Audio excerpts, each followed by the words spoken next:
ही शंकरपाळी फक्त रव्यापासून बनवलेली आहे. इथे 1 कप मी रवा घेतला आहे. हा बारीक रवा आहे. तुमच्याकडे जर जाड रवा असेल तर तुम्ही मिक्सरमध्ये बारीक करून घेऊ शकता. चवीपुरतं मीठ घातलं आहे.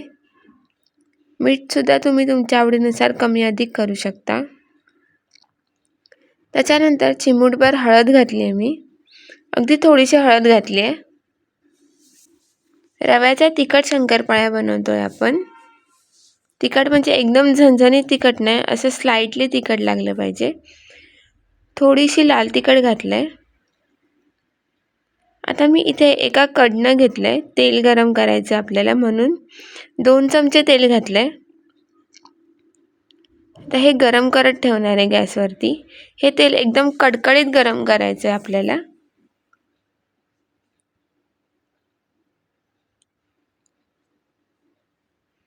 तेल गरम करून झालेलं आहे. आता ते भांड्यात ओतून घेते. आता तेल गरम आहे म्हणून थोडंसं पहिले चमच्याने व्यवस्थित मिक्स करून घेऊया आपण.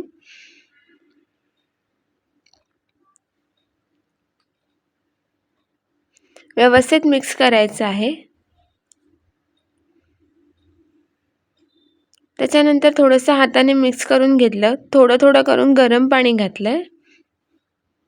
पाणी अगदी थोडं थोडं करून घाला, कारण की रवा पातळ झाला तर आपण त्याला काहीच करू शकत नाही नंतर. अगदी थोडं थोडं करून पाणी घालून ह्याचा आपण कणकेसारखा तसा गोळा करतो त्या पद्धतीने आपल्याला करून घ्यायचं आहे. आधी रवा भरपूर पाणी शोषून घेतो म्हणून थोडासा रवा आधी भिजत ठेवला या पद्धतीने मी. अगदी 15 ते 20 मिनिटं हा रवा आपल्याला भिजत ठेवायचा आहे.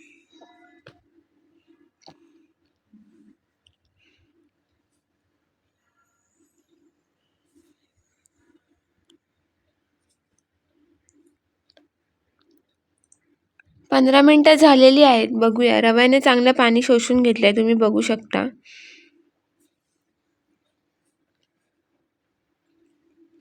आता याचा आपल्याला एक उंडा घ्यायचा आहे, गोळा घ्यायचा आहे साधा. आणि थोडंसं मी पोलपाटला तेल लावून घेतलंय. पीठ वगैरे काहीच नाही लावणार आहे मी.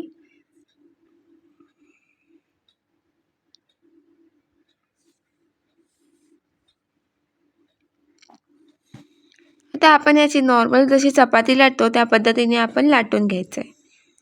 कढई मी आधीच तापत ठेवली आहे. कढईत तेल घातलं आहे थोडंसं आणि तापत ठेवली आहे. ह्याची अगदी सहज चपाती लाटली जाते. चपातीची साईजच आपल्याला ठेवायची आहे. ही पोळी अगदी सहज लाटली जाते रव्याची. या पद्धतीने मी लाटून घेतली आहे.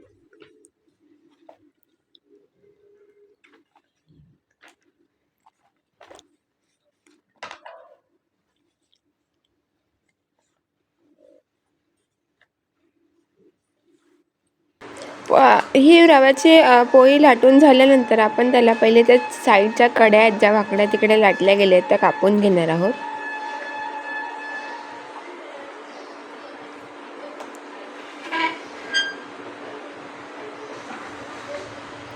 चारी बाजूच्या कडा पहिले कापून घेणार आहोत आणि त्याच्यानंतर तुम्हाला हवं त्या शेपमध्ये तुम्ही याला कापू शकता.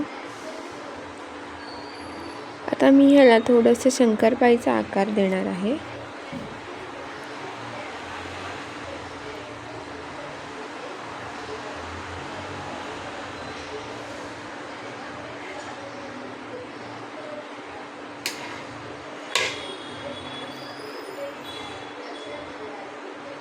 या पद्धतीने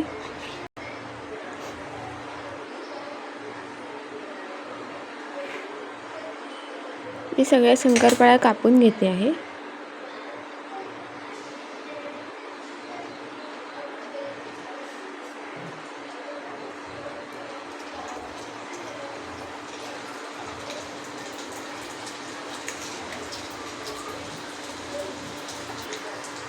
सगळ्या शंकरपाळ्या कापून झाल्यानंतर इथे मी तेल आधीच गरम करत ठेवलं होतं. ही तळताना मीडियम टू हाय फ्लेम आपल्याला ठेवायची आहे, एकदम बारीक नाही ठेवायची आहे. खूप मस्त लागतात या शंकरपाळ्या रव्याच्या. बाहेरचं हेल्दी 1 महिना या आरामात टिकतात. हवाबंद डब्यामध्ये ठेवला तर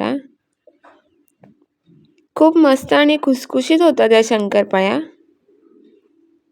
आता ह्याच्यामध्ये फक्त रवा आहे, त्याच्यामुळे लहान मुलांना सुद्धा तुम्ही देऊ शकता.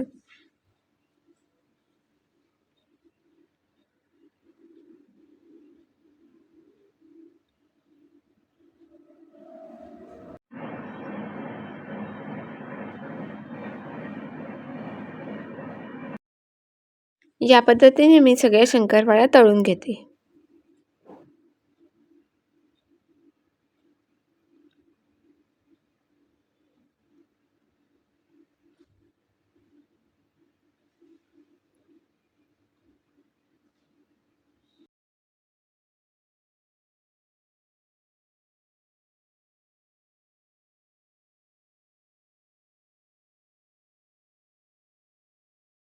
सगळ्या शंकरपाळ्या तळून झालेल्या आहेत, तुम्ही बघू शकता. मस्त दिसतात एकदम आणि झाल्यात सुद्धा खूप छान. या थंड झाल्यानंतर हवाबंद डब्यात तुम्ही भरून ठेवा.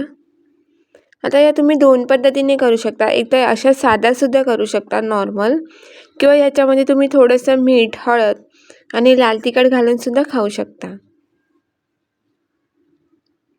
दोन्ही पद्धतीने खायला खूप छान आणि उत्तम लागतात.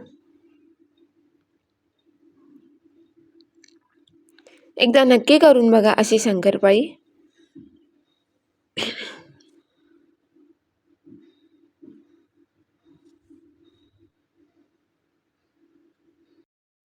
थोडंसं मीठ घातलंय.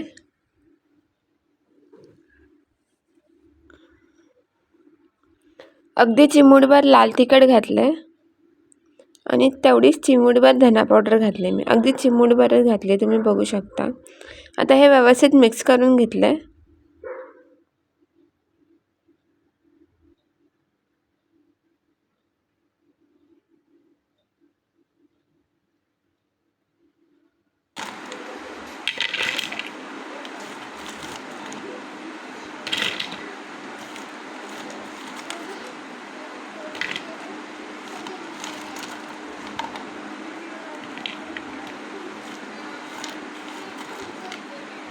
व्हिडिओ आवडल्यास लाईक, शेअर आणि सबस्क्राईब करायला विसरू नका. आणि रेसिपी कशी वाटली हे नक्की कमेंट करून सांगा. पुन्हा भेटूया नेक्स्ट रेसिपीसोबत. तोपर्यंत धन्यवाद.